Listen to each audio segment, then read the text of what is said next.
जय श्री कृष्णा दोस्तों। कार्तिक मास कथा अध्याय 28। धर्मदत्त ने पूछा, मैंने सुना है कि जय और विजय भी भगवान विष्णु के द्वारपाल है। उन्होंने पूर्व जन्म में ऐसा कौन सा पुण्य किया था जिससे वे भगवान के समान रूप धारण करके वैकुंठ धाम के द्वारपाल हुए। दोनों पार्षदों ने कहा, ब्राह्मण, पूर्व काल में तृणबिंदु की कन्या देवहूति के गर्भ से महर्षि कर्दम की दृष्टि मात्र से 2 पुत्र उत्पन्न हुए। उनमें से बड़े का नाम जय और छोटे का नाम विजय हुआ। पीछे उसी देवहूति के गर्भ से योग धर्म के जानने वाले भगवान कपिल उत्पन्न हुए। जय और विजय सदा भगवान की भक्ति में तत्पर रहते थे। वे नित्य अष्टाक्षर मंत्र का जाप करते और वैष्णव व्रतों का पालन करते थे। एक समय राजा मरुत्व ने उन दोनों को अपने यज्ञ में बुलाया। वहां जय ब्रह्मा बनाए गए और विजय आचार्य।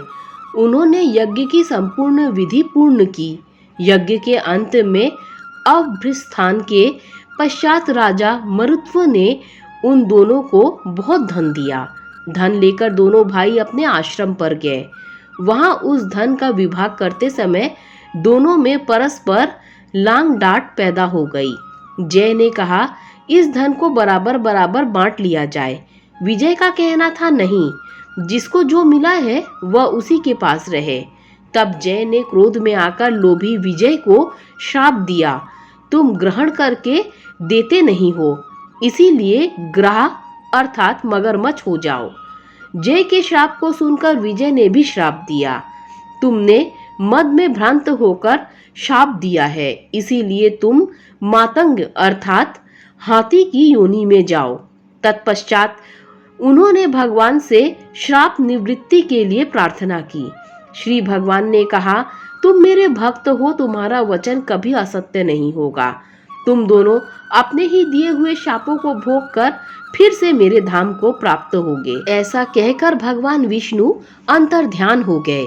तदंतर वे दोनों गंड नदी के तट पर ग्राह और गज हो गए। उस योनि में भी उन्होंने पूर्व जन्म का स्मरण बना रहा और वे भगवान विष्णु के व्रत में तत्पर रहे। किसी समय वह गज कार्तिक मास में स्नान करने के लिए गंड नदी गया तो उस समय ग्राह ने श्राप के हेतु को स्मरण करते हुए उस गज को पकड़ लिया। ग्राह से पकड़े जाने पर गजराज ने भगवान रमानाथ का स्मरण किया। तभी भगवान विष्णु शंख चक्र और गदा धारण किए हुए वहां प्रकट हो गए। उन्होंने चक्र चलाकर ग्राह और गजराज का उद्धार किया और उन्हें अपने ही जैसा रूप देकर वैकुंठ धाम को ले गए। तब से वह स्थान हरिक्षेत्र के नाम से प्रसिद्ध हुआ। वे ही दोनों विश्व विख्यात जय और विजय हैं जो भगवान विष्णु के द्वारपाल हुए हैं। धर्मदत्त, तुम भी ईर्ष्या और द्वेष का त्याग करके सदैव भगवान विष्णु के व्रत में स्थिर रहो, समदर्शी बनो। कार्तिक, माघ और वैशाख के महीनों में सदैव प्रातःकाल स्नान करो। एकादशी व्रत के पालन में स्थिर रहो। तुलसी के बगीचे की रक्षा करते रहो। ऐसा करने से तुम भी शरीर का अंत होने पर भगवान विष्णु के परम पद को प्राप्त हो जाओगे। भगवान विष्णु को संतुष्ट करने वाले तुम्हारे इस व्रत से बढ़कर न यज्ञ है, न दान है, न तीर्थ ही है। प्रियवर, तुम धन्य हो जिसके व्रत के आधे भाग का फल पाकर यह स्त्री हमारे द्वारा वैकुंठ धाम में ले जाई जा रही है। नारद जी बोले, हे राजन, धर्मदत्त को इस प्रकार उपदेश देकर वे दोनों विमानचारी पार्षद उस कलह के साथ वैकुंठ धाम को चले गए।